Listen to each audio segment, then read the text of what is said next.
Hey folks, Tuesday was night 2 of the live playoffs on Season 5 of The Voice with performances from Team Cee Lo and Team Christina. It sure is looking like Christina's season, isn't it? Well, with all this prime pimpage, I mean, they showed all of her battles. She's getting a performance on every single show, and they saved her whole team for last, and she does have a pretty good team, so if she ain't able to pull out a win this season, then she might as well just hang it up. A lot of people are singing her praises this season, though. She looks great, she has a great team, even her feedback is better than it used to be, which I find a little bit fishy, though, because every time they show her, she's like nose deep into that notepad. It's like you're given 20 seconds of commentary on a 2-minute performance right after the performance. How much do you really need to write down? So I'm not convinced that she's actually taking notes as much as she's receiving them. Maybe she has somebody that goes to the dress rehearsals and writes down what she should say, and then she just doodles so that people will think that she's taking notes and they won't call her out for reading her feedback because they'll assume that she's reading her own notes, because sometimes she'll get tongue twisted and then she'll be looking at them notes going into almost like panic mode, like, what the hell am I supposed to be saying? And I'm like, girl, you supposedly just jotted all that stuff down like 30 seconds ago. If you done forgot that quick, maybe you need to go see a good neurologist or something.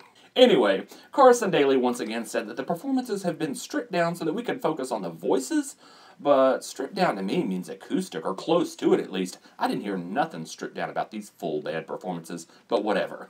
Team Cee Lo was first, and the first of the night was Nicole. Her sister is her vocal coach, and she used to be Usher's vocal coach. Wonder how she got her foot in the door.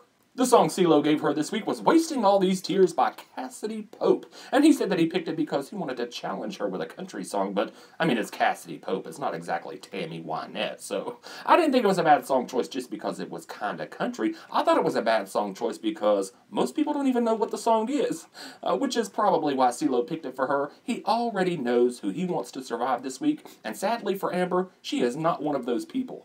Especially after this awful performance.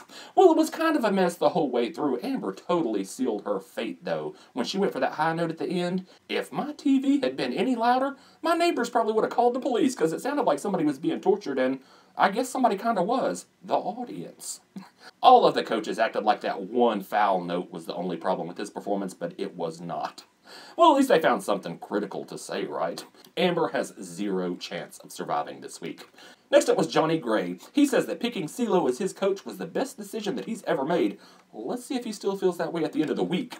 The song Cee Lo gave him this week was Bittersweet Symphony by the Verve. Jonny sounded almost exactly like the original, which is okay, I guess, if you like the song, but I never really liked this song, so I wasn't crazy about it. For me, it just kind of laid there like a slug and didn't really go anywhere, but that's more the song's fault than the singer's, because what could he have really done with it? So I blame Cee Lo. The coaches were really bored with it, too. I think that's what they were trying to say through all this sugarcoating. Jonny does have a nice voice, though, and I know a lot of people do like him, so I think he has a moderate chance of making it this week, but I'm not sure if too many people will buy his version of this song on iTunes, especially if they already have the original. Next up was Tamara Chauniece. The song Cee Lo gave her this week was Gloria Gaynor's I Will Survive, and based on the song choice, I'm not convinced that she will.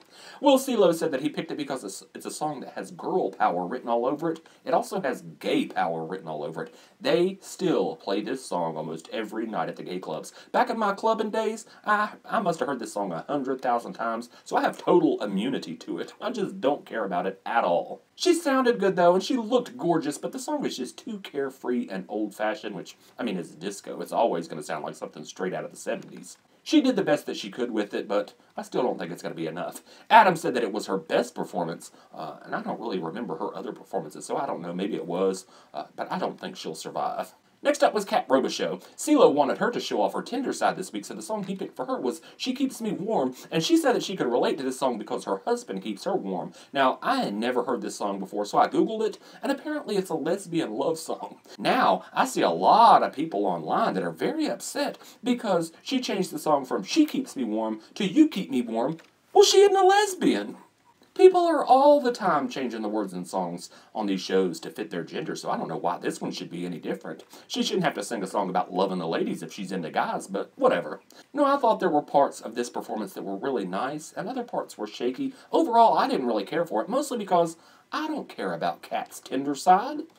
I get that she eventually might need to do something tender, but she didn't need to do it just yet. I mean, there are plenty of tender people on the show already. I want to see Kat do what Kat does best, but Anyways, oh, I think the song almost turned her into a lesbian, though, because at the end, she started hugging some random lady out of the audience. And then she was talking about loving everybody, and I thought, wow, either this lady is like high as a kite or she is batshit crazy, and I'm still not quite sure which one yet. And what was she wearing? My God, it looked like she put on some booty shorts and then put on some black pantyhose over top of them, so... I still really like her, though, so I hope she makes it, because Team Cee Lo could get really, really boring without her. The whole show could, actually. And the last on Team Cee Lo was Carolyn Pennell. The song Cee Lo gave her this week is a song called We're Gonna Be Friends, and he said that he picked it because it makes him think of him and Carolyn, and he wanted to carry her books in school and fight off the bullies for her, but she would have probably had to fight off the bullies at him, that short little old thing. And he wants her to give America cavities by being so sweet, but I think maybe this song was a little bit too sweet.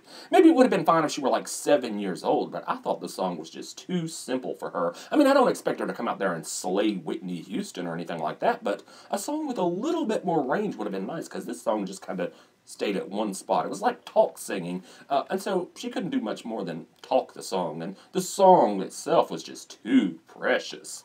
I mean, bugs and pencils, and I don't know what that song was, but people love Caroline, so she is not going anywhere anytime soon. Adam said that he heard purely Caroline for the first time, and then Blake went on some kind of drunken rant about amputations and killing people and cotton candy. He meant it all in a good way, though, I believe. Next up, on to Team Christina. First up was Josh Logan. The song Christina gave him this week was Crazy. Well, that's crazy. During the battle, she gave him an Adam song. Now she gives him a Cee Lo song. If he survives to next week, maybe she'll give him a Blake song.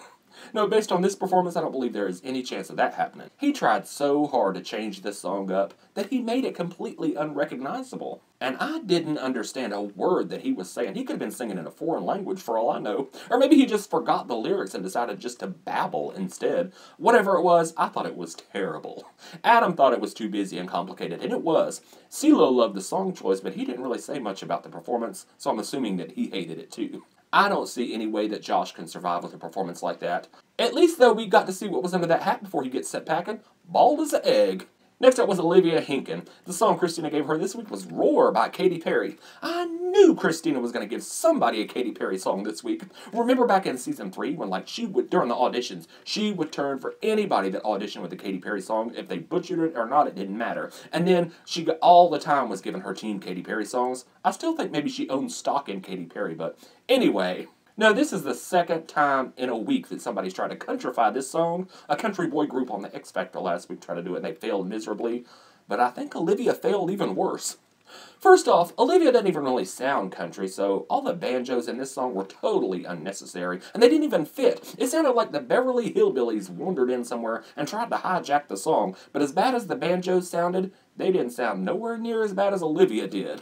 I was like, honey, you might got the eye of the tiger, but you got the voice of an alley cat in heat. It was just wretched. Blake and Christina pretended to love it, but I don't think anybody else really did, so no way will Olivia make it through on the public vote. Next up was Stephanie Ann Johnson. The song Christina gave her this week was Georgia on My Mind, and if I never hear this song again in my life, it'll be about 2 weeks too soon. It has been done to death on these singing shows, probably more than any other song, and I was really hoping for a better song for Stephanie. She did a decent job with it, and I really hope she makes it, because I really do love her voice, but just like last week, she just did too much with it. It was so busy. She just tried to put too many things into a 2-minute song. It was like packing a suitcase to go to the next room. Girl, you don't need all that stuff. Anyways, the coaches seemed to like it, but I don't think they loved it, so I think Stephanie could go either way. She isn't getting through on the public vote, that's for sure, so Christina is going to be picking one from Josh, Olivia, and Stephanie, and she's already threw Stephanie away one time. I hope she doesn't do it again. Next up was Matthew Schuler. The song Christina gave him this week was Wrecking Ball by Miley Cyrus. Now, on paper, this sounded like a terrible song choice. Even though I kind of like the song, there is a good segment of the population that will just shut down as soon as they hear Miley Cyrus mentioned, and not even give it a chance. Matthew did a really good job with it, though. And he did it without getting naked and making out with sledgehammers, so I thought that was refreshing. I can't say it was 100% perfect. The beginning was a little shaky, but I believed every word of it, so overall, I thought it was the best performance of the night by a mile and a half. The audience loved it too, and the other coaches are now scared of Matthew, so he ain't got nothing to worry about this week. Or next week, actually. He's going to be around for a good little while. This was one of those performances that was so good that next week he could come out there and belch, and he's going to be just fine. And the last of the night was Jacquie Lee. The song Christina gave her was I Put a Spell on You, which is an overdone, dated old song that wasn't the best choice for a 16-year-old girl, but where the hell did this young lady sneak in from? I hated the song choice, but she did nail it. I had dismissed her between like the auditions and the battle rounds. I figured that at most she would become one of Christina's typical underwhelming screamers, but I guess I kind of underestimated her because girl can sing, and you can tell she ain't playing around either. She put everything she had in that performance and then some. Now, I'm still not totally under her spell just yet, but with some better song choices, maybe I could be. So anyway, that's it for the top 20. Going home on Team Cee Lo, I'm going to predict Amber, Nicole, and Tamara, Chauniece. I think it could be, though, anybody aside from Caroline. And on Team Christina, I'm going to say Olivia, Henken, and either Josh or Stephanie. I'm hoping it's Josh going home, but I'm afraid it'll be Stephanie. Anyway, that's it for this week. Leave me a comment down in the comment section. Thursday night's the results, and I'll see y'all then.